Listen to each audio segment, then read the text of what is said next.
Lights, cameras, action. Wilde y Shackleton están parados. Si la soltás se quema el pasto vivo, sangra el cordero, hace caer al pájaro. Y bueno, uno ve las películas y ve las imágenes, los objetos que atraviesan las películas. Hola, ¿cómo están? Bienvenidos a Amateur. Esa es mi cámara. Bienvenidos a Amateur. Y esto es una suerte de experimento que esperamos que se extienda en el tiempo. Porque queremos traer a nuestro estudio de la productora a todas esas personas que son movidas por aquellas cosas que les apasionan. Y de ahí viene el nombre del programa, Amateur. Y acá tenemos una invitada que me puede ayudar con todas estas cosas porque todo esto le gusta también. Amateur viene del latín, que es amator o amador, y tiene que ver con eso, que el que hace algo por amor, en el fondo el que es movido por la pasión. Y siento que en un mundo apurado por producir, competir y demostrar, este espacio se detiene en quienes siguen creando y trabajando y viviendo movidos por una convicción más profunda, que es eso que está por dentro y que está mucho más guiado por el corazón que tanto por la cabeza y la rigidez. Buscamos tomar historias reales sobre oficios, territorio, comunidad y naturaleza, porque lo más importante nace del vínculo con eso que amamos. Es por eso que hoy, para inaugurar nuestra primera temporada, primer capítulo y primera puesta en marcha y primera de frente a un micrófono, a nuestra invitada Pilar Ducci, que nos tiene muy contentos porque siempre como productora ya hemos colaborado anteriormente y valoramos mucho lo que hace y nos representa mucho lo que hace, y además le ha ido muy bien, le ha funcionado mucho. Antes de lanzarla al circo, como que también es un tema que vamos a indagar, nuestra invitada cita a Mark Twain y dice que la historia no se repite pero rima. Y eso es algo de por qué me encanta tenerla acá, porque nos va a contar como un gusto porque todo lo pasado es también una forma de entendernos. Entonces algo que pasó hace 3000 años, hoy por hoy se repite, ¿para qué decir en la historia familiar y todo eso? Y también está el valor de eso que a mí me gusta mucho, que es el valor de la anécdota, del cuento. No tanto la historia como tal, y eso un poco se ve reflejado en sus contenidos. Viene de formación científica, pero acabó fanática del relato. Ahí nos va a contar un poco. Busca el dato, pero su pasión está en el relato. Bueno, para eso y mucho más, tenemos a nuestra invitada Pilar Ducci. ¿Cómo estáis, Pilar? Bien, pues Vicente, y súper contenta de estar acá y me siento súper honrada, además de ser la primera inaugurando este espacio. Y es verdad, hemos colaborado antes y súper feliz de haber colaborado con ustedes. Hacen un trabajo precioso y, como decís tú, yo me siento muy identificada también y como muy cercana al trabajo que ustedes como productoras tienen. Y hemos hecho, para que lo vean, un capítulo precioso, Huellas del Valle. Lindo. Lindo. Y nada, pues feliz de estar acá, pues feliz de estar acá, bueno, y poder, no sé, pues conversar un ratito contigo. Pucha, qué bueno, a mí también me alegra mucho. Así que, bueno, pero para romper el hielo y para quienes no te conocen, para que no parezca el living de una casa o un asado, ¿cómo te presentarías, Pilar? Oh, chuta, que es bien difícil eso, porque voy a ir bien para atrás, pero hay un ensayo de un señor que se llama Isaías Berlin, que es un filósofo, y él hace el ensayo es largo, tiene que ver con Tolstoy, o sea, nada que ver, pero él hace una descripción como de los humanos, de las personas, que las personas o son zorros o son erizos. Y el erizo es un tipo de persona que sabe muy bien una sola cosa, y es un experto en una sola cosa. En cambio, el zorro le interesan muchas cosas y sabe de mucho, pero con menos profundidad. Entonces, me voy a presentar así: yo soy una zorra.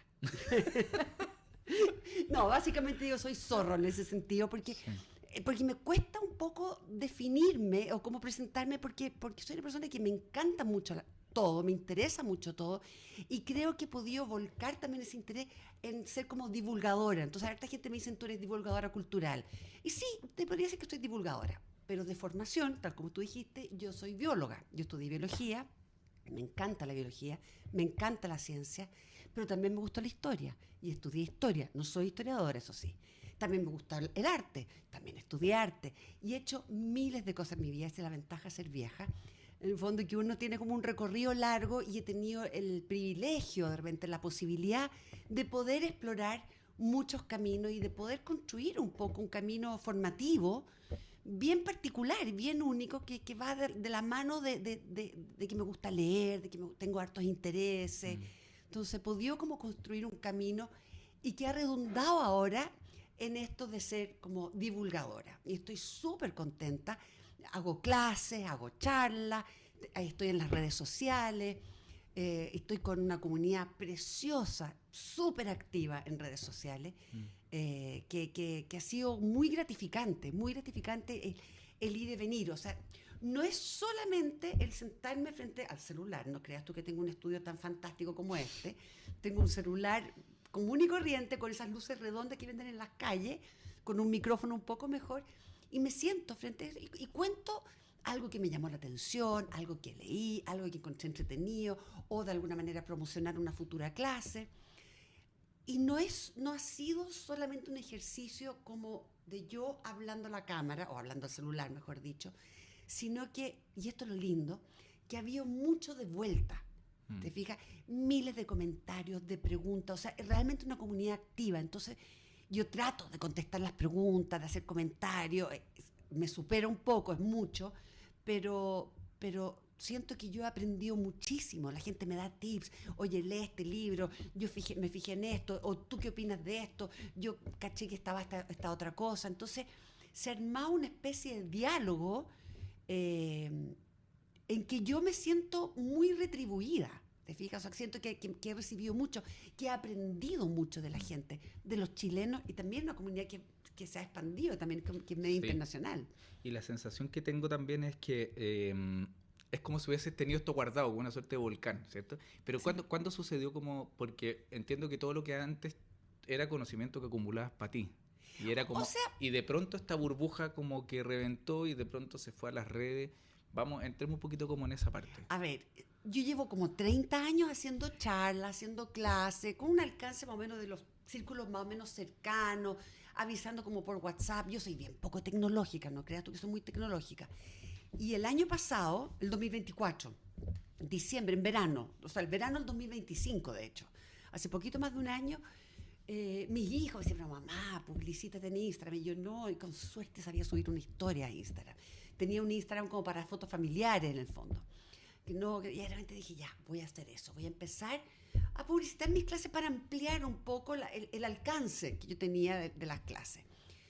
Y empecé súper tímidamente. Yo veo los reels primeros que así eran horrible, pero un poco así, mira, qué sé yo, el segundo miércoles de marzo voy a hacer una charla sobre tal y tal cosa, y contaba una pequeña anécdota de qué se trataba la charla. Y así partí. Y la verdad es que fue súper explosivo. Yo no me imaginé nunca, mis hijos menos, por supuesto, yo encuentro que una lata, te fijas ahí hablar de historia. Nunca me imaginé que iba a tener un alcance tan grande. O sea, en un año yo llegué a 200.000 seguidores, en Instagram solamente, en otras plataformas también.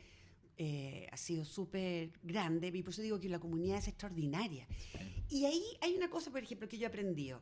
Me he dado cuenta que los medios tradicionales subestiman mucho a las personas. Entonces los llenan de realities y de lata.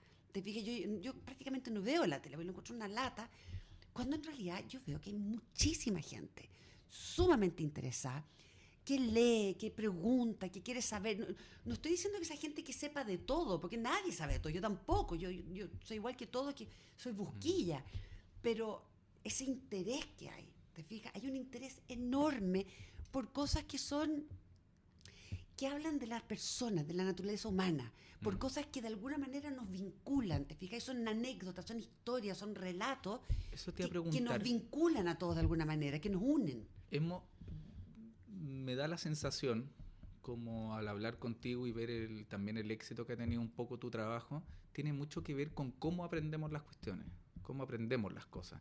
Y siento que hemos aprendido mal historia. A ver,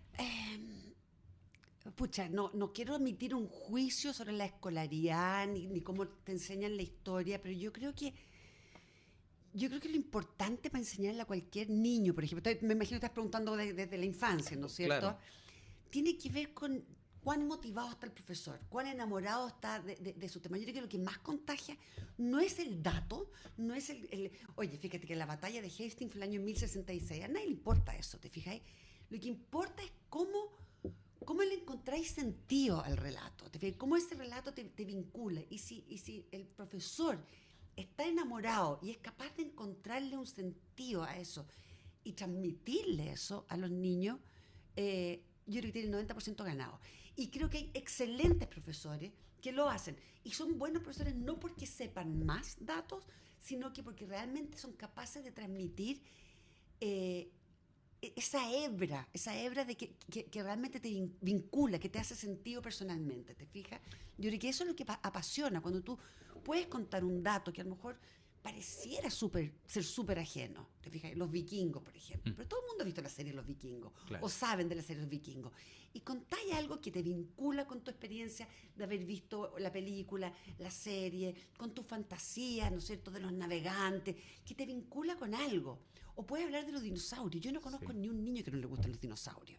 Y contáis algo sobre los dinosaurios, y los niños tienen figuritas de dinosaurio en la casa, ¿te fijas? Entonces, podéis contar algo de una manera que la persona se sienta de alguna manera medio protagonista de ese relato, ¿te fijas? No es necesario, claro, no es necesario castigar los intereses de otro por someterse al interés de la historia, en el fondo. En el fondo no se puede colgar de cosas. Claro, exactamente. Y tú los vais como vinculando, en el fondo como diciéndole, mira, aquí, esta es la manera que te conecta, de aquí te conecta. Yo diría que un buen profesor es el profesor que es capaz de conectar a los niños con eso. Sí. El mundo de los intereses yo encuentro que siempre ha sido como algo muy en los niños. Bueno, por eso ahora las empresas modernas se cuelgan mucho de los intereses para captar a la gente.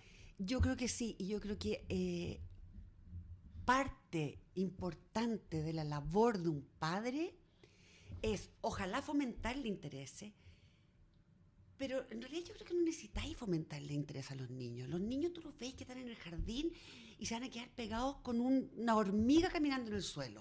¿Te fijas o no? Y o se asombran con un avión que va volando en el cielo, ¿te fijas? Y tú veis que ese niño se interesa por eso. Entonces no es que tú tengas que estar metiéndole todo tipo de datos para que se interesen. Los niños por sí solos son niños asombrados ante el mundo. Es cosa de permitirles que, ¿te fijas? Y no pasarles la tablet. ¿Te fijas? No coartarles eso. Sino que, ay, ¿te gustó de las hormiguitas?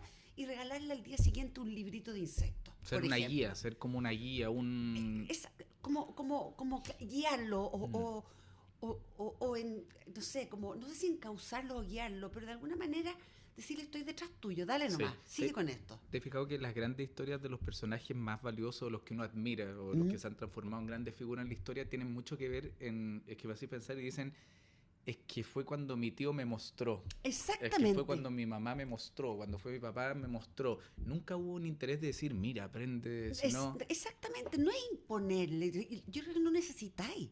Los niños solitos. ¿Has visto gente más preguntona que los niños? Como que ya. ¿Y por qué esto? ¿Y por qué esto otro? Esto es maravilloso. Y yo O sé meter que los dedos al puedes- enchufe también. ¿Ah? Meter los dedos al enchufe, como a lo que voy es como el permiso a eso. Exactamente, como que abrirle las puertas, ¿te fijas? ¿No? Abrirle las puertas, investiga, no le contestes todo, ¿te fijas? ¿Por qué el pasto es verde? Vamos a ver. Claro. ¿Por qué es verde? Juguemos. Investiguemos, juguemos, exactamente. Sí, eso ahí, y ahí Esas yo son las creo... preguntas más interesantes los niños. Yo creo que ahí pasamos por algo bien interesante que tiene que ver que del juego nos pasamos rápidamente a la creatividad. Entonces, Totalmente. ¿cuánto de creatividad, voy a mezclarte todo en una juguera, cuánto de creatividad hay en esta cosa de la historia, en lo que tú haces? Sucede, por ejemplo, que la historia se ha resuelto a veces de manera como muy creativa y hay personajes que de repente, no sé, le han dado las vueltas a tuerca y se transforman en las mejores historias. Totalmente, estoy súper de acuerdo. Yo creo que cualquier persona que es súper creativa es la que va a resolver mejor el problema determinado y uno se encuentra con miles, y esos son los datos que a mí me encantan, ¿te fijas? Yo, ¿no? Que uno se A eso quería encuentra, llegar. claro, uno se encuentra de repente con detalles en la historia, que la historia no es una cosa, no sé cómo explicarte, no es una cosa como enciclopédica. Encontrar de repente sin querer queriendo, de pronto pasó Las- algo como las y cambió el soluciones, curso. y la verdad es que la historia está hecha por los seres humanos.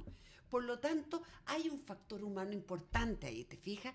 Entonces tú tienes que muchos eventos históricos se resuelven de manera muy inesperada.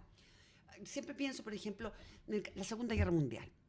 En la Segunda Guerra Mundial, los británicos querían despistar a los alemanes, ya respecto de dónde iba a ser el desembarco, no me acuerdo si el de Normandía o el desembarco a Italia, pero lo que hacen, mira lo que hacen, si es extraordinario, hay una película al respecto, agarran un cadáver de un indigente cualquiera que estaba en la morgue sin nombre, sin apellido, le cortan el pelo, lo afeitan, le hacen todo, le ponen un uniforme, le ponen un maletín con documentos secretos y lo tiran al mar, y ahí lo dejan.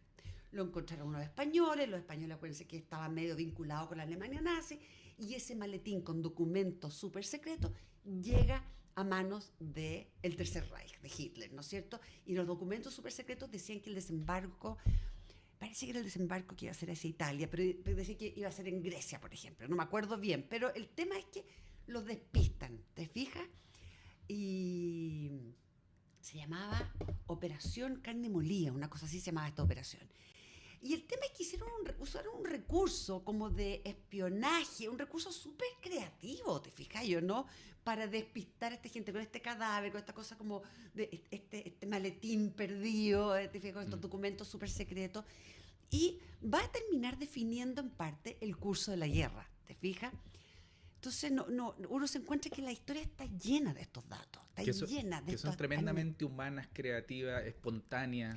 Exactamente, está llena de estas cosas. Por ejemplo, hoy día justamente conté en un reel, te veía que los vikingos, que eran todos cochinos, brutos, toscos, te fijas, que llegaban y mataban y saqueaban y el pillaje y todo el cuento.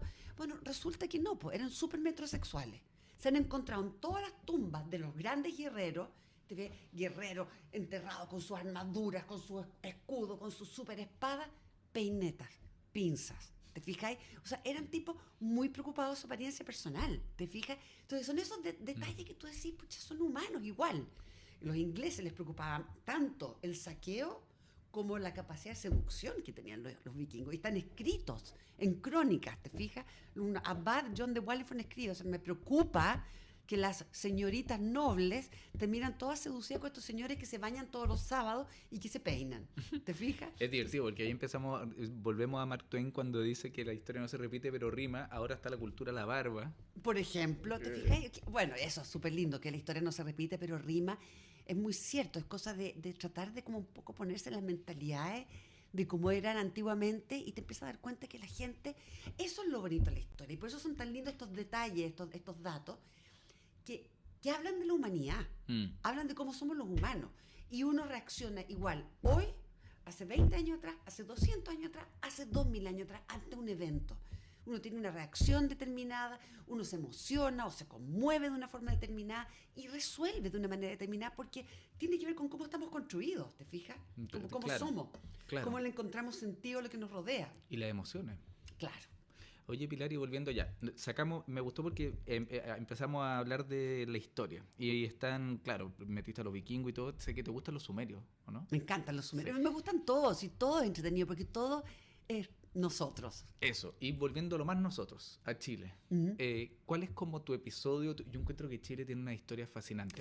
Ahora, por ejemplo, estoy muy fanático de Patricio Jara, que es un escritor que lo encuentro total, que escribió la historia de Prat, que se hizo muy famosa, y ahora escribió La endemoniada de Santiago, el caso de Carmen Marín. ¿Ya? Que es interesantísimo, el primer caso de la endemoniada que Carmen Marín, de la cual que todo sucedió acá 1830 por ahí. Como chilenos tenemos un montón de anécdotas en una historia cortísima que es la historia de Chile. ¿Cuál es la que a ti más te gusta o qué tramos de la historia de Chile te gustan? Ay, qué difícil la pregunta porque la historia es como un continuo. Me encanta, por ejemplo, la parte de la conquista, me encanta la llegada, la idea de estos españoles que llegan a este territorio y cómo se integran, cómo se vinculan, el tipo de relaciones que establecen con las poblaciones nativas, los pueblos originarios. Eso es un tema que lo encuentro súper fascinante. me encanta la historia social también de Chile, el siglo XX. Es entretenidísimo. ¿Te fijas? O sea, Sí. el desarrollo de la salud pública, el desarrollo de no sé, las leyes de habitaciones obreras, esta como conformación de una especie de Chile más moderno. También, ¿sabes que me gusta todo? Encuentro que la historia de Chile ha sido muy vilipendiada en los colegios. Yo me acuerdo en los colegios, era como que, oh, qué lata, historia de Chile, era como típico, ¿no es cierto? Tenemos una anécdota notable, la Quintrala. El personaje es notable, ¿te fijas? Entonces, yo creo que la historia de Chile, y entendiéndola con todo este recorrido, ¿te fijas? De este territorio que está literalmente en el fin del mundo, súper remoto, súper aislado, súper particular, que tuvo procesos muy particulares, Sí. yo lo encuentro sumamente interesante. Y también hemos sido un país muy visitado por extranjeros en medio de sus procesos. Por ejemplo, se me ocurre en todo el tema de las haciendas en el sur, de los sacerdotes, todas las misiones que se pegaron. Y más recientemente de personajes como María Graham o como Darwin, ¿te fijas? Que son capaces de relatarnos, de contarnos, ¿te fijas? Pero desde la perspectiva de ellos. O sea, encuentro súper interesante porque tenemos estas posibilidades de conocernos a nosotros como chilenos, conocer nuestra idiosincrasia, conocer nuestro territorio, desde perspectivas muy variadas, desde los chilenos mismos y también desde los extranjeros. Yo siento que hay un libro que encuentro que no se le da suficiente importancia, que es La Araucana, de Alonso Ercilla. Alonso Ercilla llega a Chile, combate en la guerra de Arauco, en todo este periodo como de la conquista, ¿no es cierto? Tiene relaciones, te fijas, con los españoles acá, relaciones con las poblaciones indígenas, vuelve a España y escribe La Araucana. La Araucana es un libro que define Chile. ¿Te fijas, no? Es como que es fundacional respecto a nuestra identidad. Es un libro que está en los cimientos de la identidad del chileno, de esta tierra fértil provincia señalada, de remotas naciones respetadas. Yo no me sé el verso, así que no lo voy a repetir, pero habla con gran admiración de los pueblos originarios. Esta gente es tan gallarda, belicosa, es tan orgullosa, ¿te fijas? Y él habla con tanta admiración de los araucanos, que se refiere a los araucanos, de las personas en Arauco. Y es un libro que está en todos los cimientos, que nos va definiendo, que nos va construyendo nuestra identidad. Y lo más interesante, que es un libro que está escrito cuando Chile no existía como país. ¿Te fijas? Entonces, es una epopeya extraordinaria al nivel de, no sé, de Beowulf, de la Ilíada, de la Odisea, y que nos define. ¿Te fijas? Y de ahí en adelante tenemos una tradición literaria extraordinaria, extraordinaria. Y desde chilenos y desde extranjeros. Alonso Ercilla era español, Darwin, María Graham, ¿te fijas? O sea, es bien extraordinario. Sí, es interesantísimo eso. A mí me gusta mucho lo de Darwin cuando vivió el terremoto también. Por Le ejemplo. tocó el terremoto y cómo lo describe. Y cómo describe Chile, y los terremotos son parte de nuestro ADN, el tema de los terremotos. Nadie nunca se acostumbra, obviamente, a los terremotos, pero es parte de lo que somos.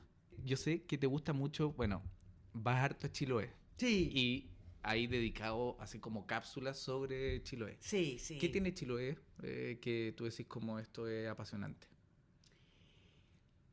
Bueno, aparte de sus maravillosas iglesias, su maravillosa naturaleza y sus fiordos y el mar y los canales y todo eso, aparte de eso, que es como obvio, me imagino que la gente sabe todo eso, Chiloé es tremendamente interesante. Y es interesante... Es mágico. Es mágico y siempre lo que es distinto también es sumamente interesante. ¿Te fijas? Yo soy muy a favor de tratar de encontrarnos en nuestra diversidad. ¿Te fijas? Y Chiloé es mágico y es muy particular, muy distinto a lo que es Chile continental, en muchos aspectos, a pesar de que es Chile, ¿te fijas? Pero es un Chile que se construyó de manera distinta. Chiloé fue... hasta el año 1826, ¿ya? Nunca fue parte de la Capitanía General de Chile. Por lo tanto, el destino político, económico, social y cultural de Chile continental en tiempos de la colonia y de la República, los inicios de la República, estuvo marcado por una línea, ¿no es cierto? Capitanía General de Chile, Reino de Chile, si tú quieres, ¿no es cierto? Y después la independencia de Chile, y tú tienes una línea ahí, una historia, un relato, ¿ya? Chiloé fue siempre parte del virreinato del Perú. ¿Te fijas? Nunca fue parte de la capitanía. Por lo tanto, su relato está mucho más vinculado al virreinato del Perú. ¿Te fijas? Está vinculado al mar, está vinculado a la piratería, está vinculado tiene una cultura que es completamente distinta y por lo tanto un relato histórico que es completamente distinto. Y recién en el año 1826 Chile anexa Chiloé y Chiloé fue el último bastión español en Sudamérica. ¿Te fijas? El último bastión. Callao cayó antes y Chiloé fue el último. Entonces se anexionó este Chiloé que es muy español, muy español, muy vinculado al virreinato del Perú, que era mucho más español, mucho más cercano a España. Y eso es maravilloso, porque Chile tiene un territorio que es muy variado, ¿te fijas o no? Pese a que somos todos descendientes te fijas ahí, con una cultura castellana, andaluza, mora, española, te fijas ahí, mestiza, sobre todo súper mestiza, igual encontramos estas variaciones importantes, culturales. ¿Te fijas? Tenemos todo un territorio en Arauco, ¿no es cierto?, que es un territorio que fue frontera, ¿no es cierto?, durante todo el periodo colonial. El Biobío fue frontera, entonces teníamos Chile español y este Chile Arauco, ¿te fijas? Que era otro país, con fronteras, ¿te fijas? Tenemos este territorio insular, que está Chiloé, está Rapa Nui también, ¿te fijas? Que está en otro continente, somos tricontinentales. ¿Te fijas? El Rapa Nui es polinésico. Total. Entonces, y eso encuentro muy maravilloso. Creo que nuestra gran diversidad, a pesar de que somos todos, podemos ser muy homogéneos, pero nuestra gran diversidad debiera ser de los relatos que nos unen. Yo siempre pienso que en la diversidad uno puede encontrar relatos que nos unen, ¿te fijas? Y no estar tan polarizado. Yo creo que a lo mejor una de las razones por la cual también gusta mi Instagram es que trato de contar relatos que son vinculantes y no polarizantes. ¿Te fijas? Trato de contar las cosas que nos unen a todos como humanidad, como chilenos, pero también como sudamericanos o como habitantes del mundo entero. ¿Te fijas? Y sobre todo en la diversidad. Mientras más diverso es tu mundo, mientras más diverso es tu entorno, más te enriquece. ¿Te fijas? Y más enriquece el mundo entero también. Entonces, Los mitos nos unen.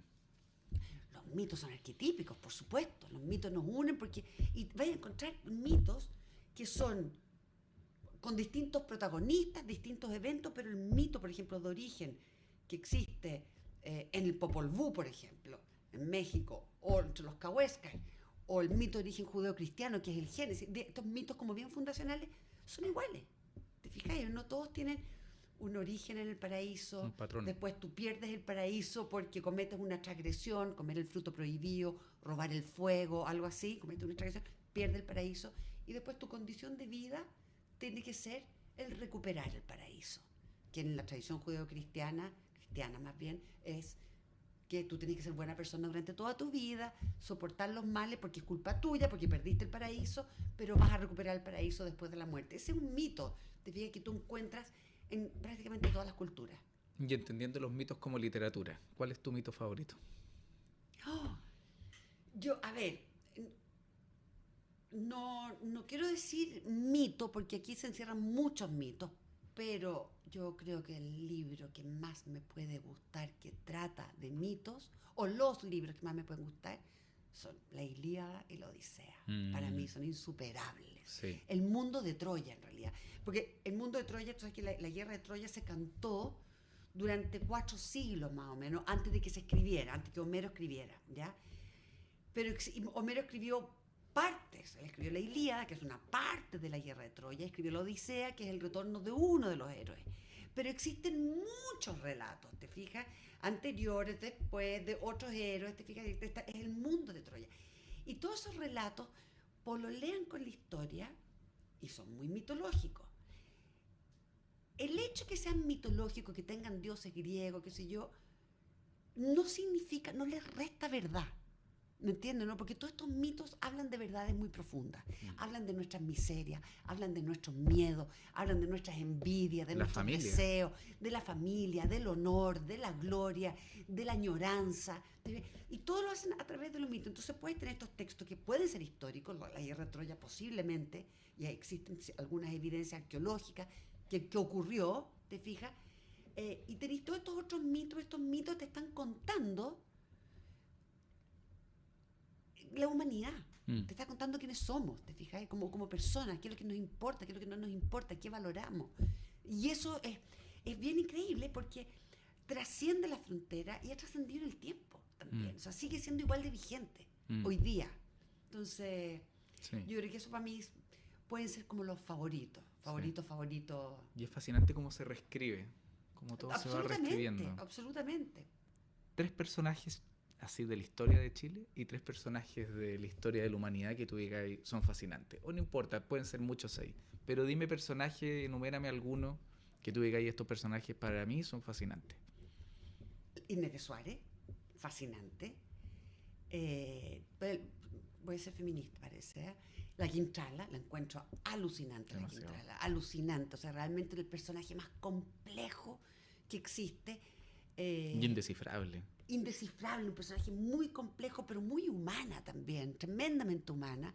No era mala, no era bruja, era una mujer más. Lo que pasa es que era poderosa, era rica, entonces por eso la demonizan. Y eso lo encuentro alucinante porque la Quintrala, el personaje de la Quintrala no solamente te habla de ella, te habla de toda su sociedad, ¿te fijas? Y eso lo encuentro muy alucinante. La Isidora Goyenechea, también la encuentro un tremendo personaje. Y extranjero, Darwin para mi gusto, number one.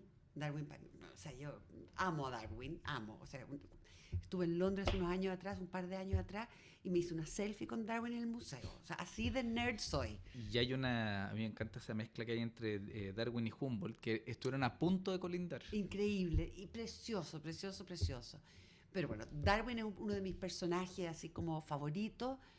Yo creo que así como internacionales, pucha, que son tantos. Son tantos. Son tantos. Te diría Alejandro Magno, también lo encuentro fascinante. Napoleón también lo encuentro. Pero sí, son entretenidos, son choros. ¿Qué más? Pucha, que tengo a Darwin tan ahí. Einstein también lo encuentro alucinante como persona, independiente. Con todos sus bemoles, con sus cosas buenas, con sus cosas malas. Y eso es lo interesante. Me gustan estos personajes que son complejos. Sí. Francis Drake, también me encanta, el pirata. Ay, me sé encanta. Sé sí. poco y nada. Bueno, te podemos hacer un capítulo de Francis Drake. Algún día, claro. No, el tema de la piratería. Yo creo que, claro, también yo soy bien infantil para mis gustos. A mí me fascinaban los dinosaurios de chica. Entonces. Ahí hay algo. Claro. Me encantaban los piratas. Yo tengo todos estos gustos de los niños, los mantengo hasta el día de hoy. ¿Te fijas? Los piratas, encontrar que los vikingos también lo encontraba alucinante. Los odiseos y todo el mundo como greco-romano, alucinante. ¿Te fijas? Sí. Julio César, ese es otro que me encanta también. Me encanta. Marco Antonio. Y todo ese- ¿Sabéis quién me fascina? Ahora que me estoy acordando de un personaje histórico, Asurbanipal, un rey mesopotámico, también que fue el que construye una biblioteca, la primera biblioteca de la humanidad. Te escuché hablar de él. Está disponible. La biblioteca Está de disponible. Nínive. Ese para mí gusto también son estos personajes que tienen estas mentes maravillosas. Claro, como te decía, a mí me gustaban los bichitos cuando yo era chica, me gustaban los dinosaurios, me gustaban los piratas, me gustaban las estampillas, todavía tengo mi colección de estampillas. Yo soy el prototipo del nerd, el prototipo. Todo Bueno. el ñoño, yo lo encarno. Bueno, ¿qué te puedo decir? Pero la mejor primera invitada para este programa, que es Amateur, en donde habláis de los niños, creo que ser amateur también es ser siempre un niño, como Sí. un apasionado con los ojos abiertos, siempre disponible a sorprenderse. Exactamente. Bueno, Picasso tenía una frase preciosa que creo que aplica un poco a esto. Él decía, a los 9 años yo pintaba como adulto, pero me demoré, no sé cuánto, digo, 50, 70 años para pintar como niño. Sí, es muy lindo. Sí, entonces es esa búsqueda de no perder esa esencia infantil. Sí. Ya, Pilar, muchas gracias. Vicente, gracias a ti, Te te pasaste. pasaste. Paseamos ahí un poquito por aquí, por allá, Sí. pero sobre todo indagamos en alguien que es una apasionada por esas cosas que le gustan. Así que nos estamos viendo para un Y próximo síganme capítulo. en las redes. Eso. Pilar.ducci. Pilar.ducci. Sí. Eso, ya, que estén muy bien. Gracias, gracias Vicente. Chau. Lights, cameras, action! Wilde y Shackleton están parados. Si la soltás se quema el pasto vivo, sangra el cordero, hace caer al pájaro. Y bueno, uno ve las películas y ve las imágenes, los objetos que atraviesan las películas.